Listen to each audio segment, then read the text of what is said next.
a goodbye. We love you. We will be back in some form. That's former President Trump leaving the White House and hinting he might not be done. He leaves Republicans grappling with some big questions. What does the GOP stand for post-President Trump? And do Republicans chart a new course with or without him? Our Matt Smith asked Wisconsin Republicans about the future. At a place called Wisconsin. You ever hear of Wisconsin? On the campaign trail, President Trump made it clear. If I don't win this state, I'm going to come back and I'm going to be very angry at you. Now the party is forced to confront a tough question. Is the Republican Party Donald Trump's Republican Party, even after leaving office? There's some soul searching certainly going on as to what that means. Wisconsinite Matt Batesell's job is to find the next generation of conservatives as National Executive Director of American Majority. So President Trump has grown the party in Wisconsin, and so he is the building block going forward. There are certainly people that are voicing major concerns about him within the party. But this is President Trump's Republican Party in Wisconsin. He's grown it. State Republican Party officials declined to be interviewed for this story.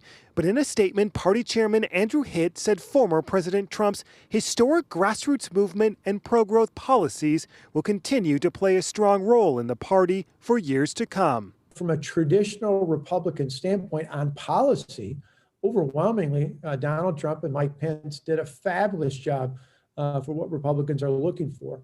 But I think looking ahead, we need to get beyond just an individual personality and look at the fundamentals of what does it mean to be not just a Republican, but a conservative. Mark Becker is one of those Republicans who's left.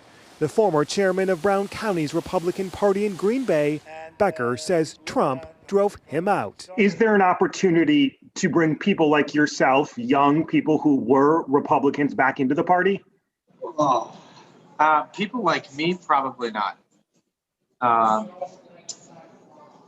That's a really good question. They have a huge problem in messaging and where they go from here. Their path forward is a very complicated one, if there's a path at all. The flip side is the president's support and the fact more Wisconsinites voted for Trump in 2020 than 4 years ago, despite losing the state to Joe Biden. I know a lot of new voters in Wisconsin that never voted before came out for President Trump in 2020.